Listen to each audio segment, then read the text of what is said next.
Thanks. Mr. Ashew, the central theme of your candidacy, you'll go down to Washington, shake things up among the career politicians that control that town.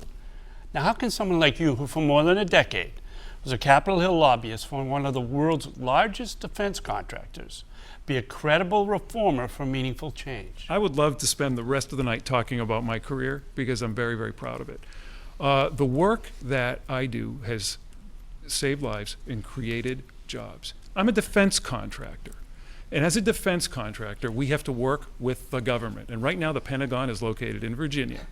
So that's where we go. I've never lived in Washington. I've never been, this term, Capitol Hill, Washington lobbyist, I don't know what that means. We have to work with senior government officials in order to properly protect our troops. That's exactly what I've done.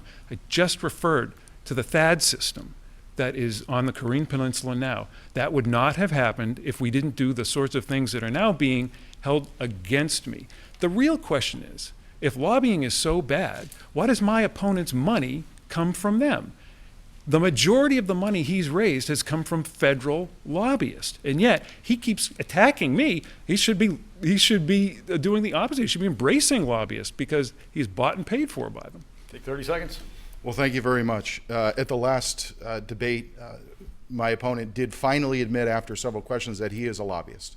And I assume that that hasn't changed. You are you were a registered lobbyist, correct? Go ahead, finish up, and I'll give you my answer. Were you a registered lobbyist? I absolutely was, and here's why. Well, thank you. No, here's why. You got to bring it up.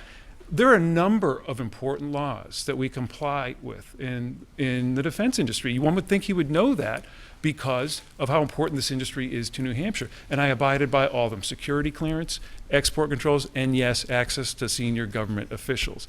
The real question is, why does all your money come from lobbyists who have nothing to do with New Hampshire? I have a lot of support from different people. I appreciate that support. The reality is the reality is that you're a Washington lobbyist. You have been for 3 decades, as you said at the last debate.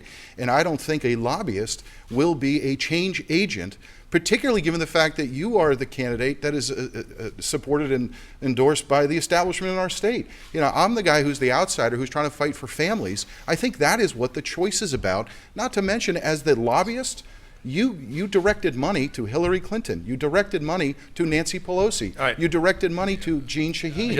I don't think that is a good reflection. Everybody's of paying where you attention to want the fact put we your have a resources to. 20-year career politician I've running been there as an for 2 outsider. terms. I've been there for 2 terms. You've been mayor and a state rep, and quite That's frankly, called I'm not even public sure if service. you've That's ever called had a real public job. service. We're starting to go in circles now. No, he mentioned money to Democrats. That needs an answer, and the answer is I am a lifelong conservative, lifelong Republican, have never donated to Democrats. He is talking about my company, the same company that gave him $35,000. If you don't like their giving practices, give the money back. Let's go back to Kevin Landry on the panel. Yeah, let's close the loop on this subject. Sure. Congressman Ginter, according to a recent Bloomberg story, this congressional session you took part in a regular gathering where members of Congress discussed a book they read. It's designed, according to the report, to raise money from lobbyists up to $60,000. Given you've criticized Mr. Ashew for his time as a lobbyist, isn't this ultimately part of the same broken system?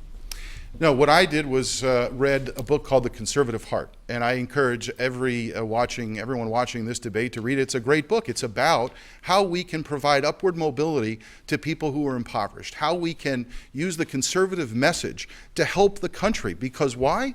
President of the United States, Barack Obama, for the last 8 years, has been engaged in the longest recession. We have people in this country who still continue to be unemployed. The U6 unemployment number is 10%. We have the lowest labor participation rate in the country. I was glad that people were coming to listen about a book that I read, The Conservative Heart, where people the book is all about trying to help people who are poor and people who are impoverished. And I would encourage the people watching tonight to read the book. It's a great read.